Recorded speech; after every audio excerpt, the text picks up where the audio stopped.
এই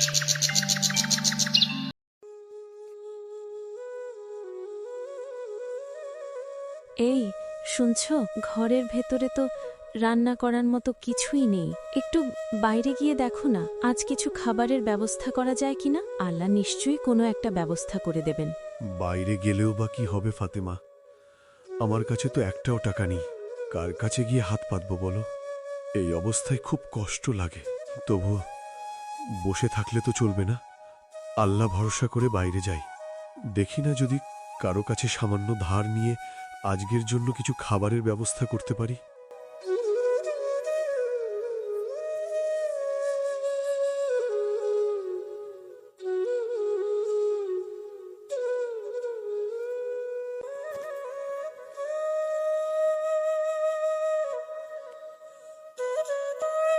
আল্লাহ, তুমি যে কেন আমাদেরকে এত গরিব বানালে?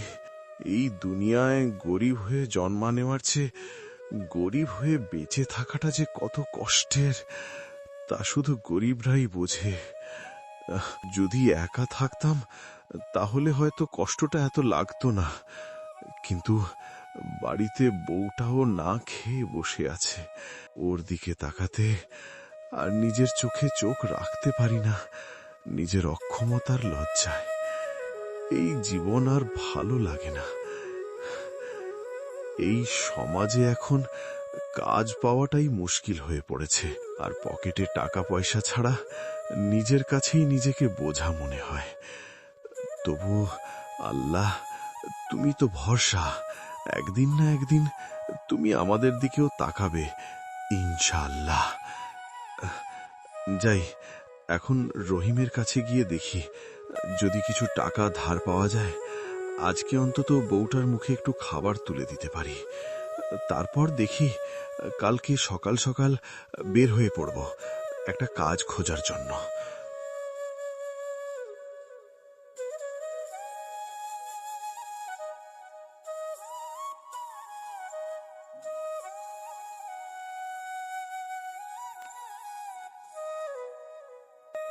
রহিম, রহিম, বাড়িতে আছোস নাকি? আরে রহমত, এই অবেলায় আমার বাড়িতে? কি হইছে ভাই? কোনো সমস্যা হইছে নাকি? ভাই রহিম, খুব লজ্জা নিয়েই তো দরজায় আসছি। সত্যি কইরা বলতেছি ভাই, লজ্জার কারণে আর কারো কাছে যেতে পারি না। আমি আর তোর ভাবি কাল থেকে না খাইয়া আছি।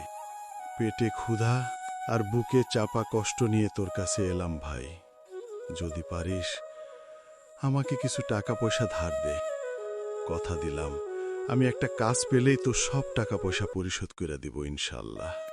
রহমত ভাই, তোর কথা শুইনা মনটা ভারী হয়ে গেল রে। কিন্তু টাকা পয়সা দিতে পারবো না ভাই। তুই চাইলে আমার ঘর থেকে কিছু খাইয়া যা, কিন্তু টাকা পয়সার কথা বলিস।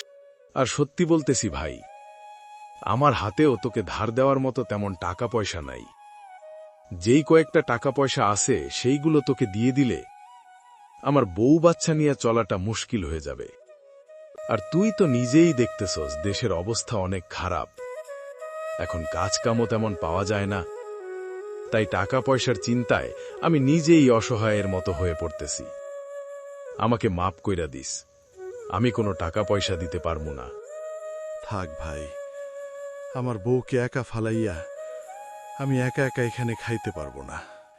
আমি তোর কাছে ভিক্ষা চাইতে আসি নাই রে রহিম, আমি কিছু টাকা ধার চাইতে আইছিলাম। কি আর করার, আমাদের মতো মধ্যবিত্ত পরিবারের লোকেদের কষ্ট কেউ বুঝতে চায় না। আমরা না পারি কারো কাছে হাত পেতে ভিক্ষা চাইতে, আর না পারি অনেক টাকা পয়সা ঘুষ দিয়ে চাকরি করতে।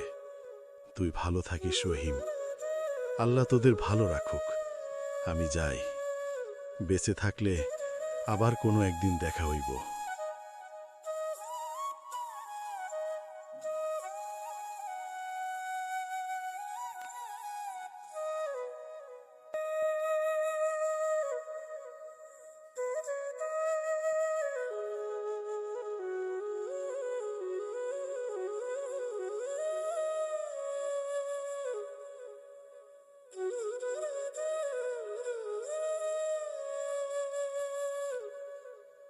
এই সমাজে মধ্যবিত্তদের কোনো দাম নাই আল্লাহ।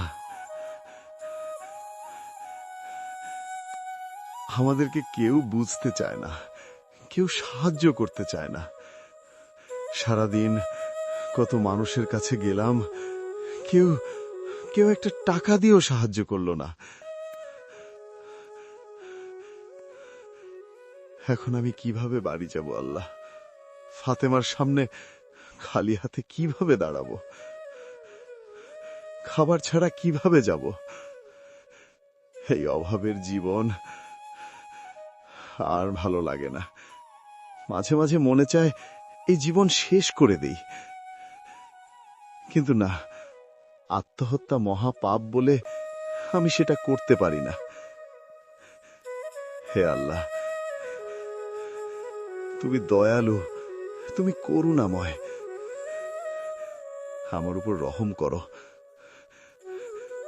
আমাকে যে কোনো একটা কাজের ব্যবস্থা করে দাও আল্লাহ।